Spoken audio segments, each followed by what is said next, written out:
We've been telling you for months now about the growing power of the big tech companies whose brand of surveillance capitalism has come to shape our politics and culture in ways that many people don't perceive. Tonight, we want to give you a very specific example of that. It's both a look into the near future and a terrifying illustration of the control these companies seek over our daily lives. We recently reviewed several patents filed by Google. As we describe them, ask yourself if you're comfortable giving this much power to unelected technocrats you have never met. In the first patent, filed in September of 2016, Google envisions how it could send you personalized advertising based on what a camera observes in your home. In the illustration that Google submitted to the federal government, the Patent Office, a camera in your bedroom sees a Godfather novel on your nightstand next to your bed and uses that to steer you to watching the movie. If you think that's creepy, prepare yourself because it gets a lot creepier. In another patent application from September 2016, Google imagines how it could take control of your parenting, your relationship with your children. Google's smart home system could detect children near a liquor cabinet, for example, or in their parents' bedroom, infer that, quote, mischief is occurring and deliver a verbal warning. In another example, Google imagines a hypothetical child called Benjamin. Google's cameras would be watching Benjamin at all times, carefully. They could see if he's playing outside or using electronics. Presumably, they'd also try to use that information to sell him things at some point, because that's the whole point of Google. The same patent also discusses how the smart home could coach families on, quote, areas of improvement. For example, if a family doesn't spend enough time together, eating together, in Google's estimation, Google might scold them and suggest that they set a goal of eating more often together. That is Google's description, not ours, by the way.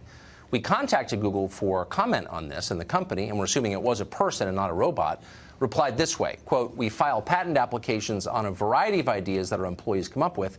Some of those ideas later mature into real products or services, some don't.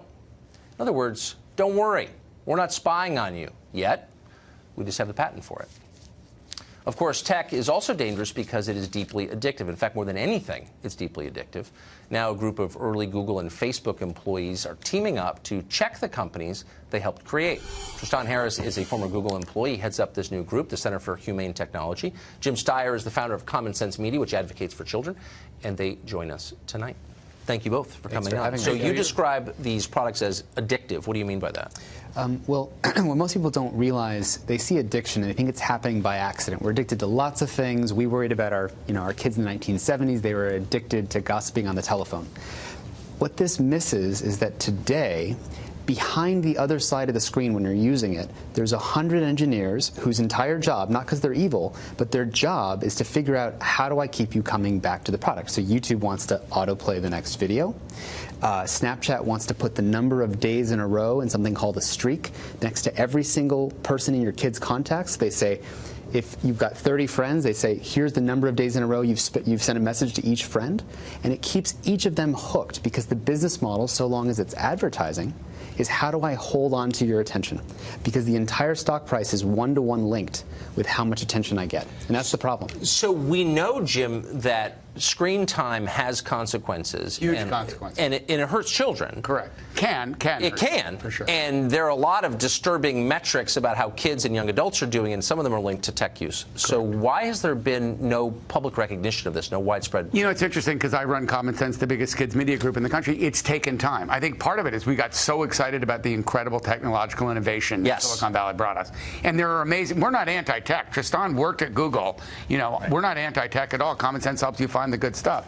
But there's clearly been no regulation whatsoever. That's not even at the societal, no real discussion. And I think what's happening, you're a dad just like I am. My kids are starting to go, I'm not sure I really want this in my life all the time. I don't want this constantly pinging me or wanting me to come there. And I think, Tristan told you what addiction is, but 60% of kids in the United States believe they're addicted to their cell phone. That's a really big deal. But I wonder, do the tech companies know this? So you worked in them. Yeah. Are they aware? They must be aware. Yes. You're saying they're designed this to be addictive. Do they have moral qualms about this? Well, so actually, in 2013, I created a presentation. It was the first Google memo, before the second one got really famous, saying we have a moral responsibility as Google, because no matter what we do, we'll bump our elbow and 1 billion people's attention goes that way. Yes. Or you bump your elbow and 1 billion people's attention goes that way.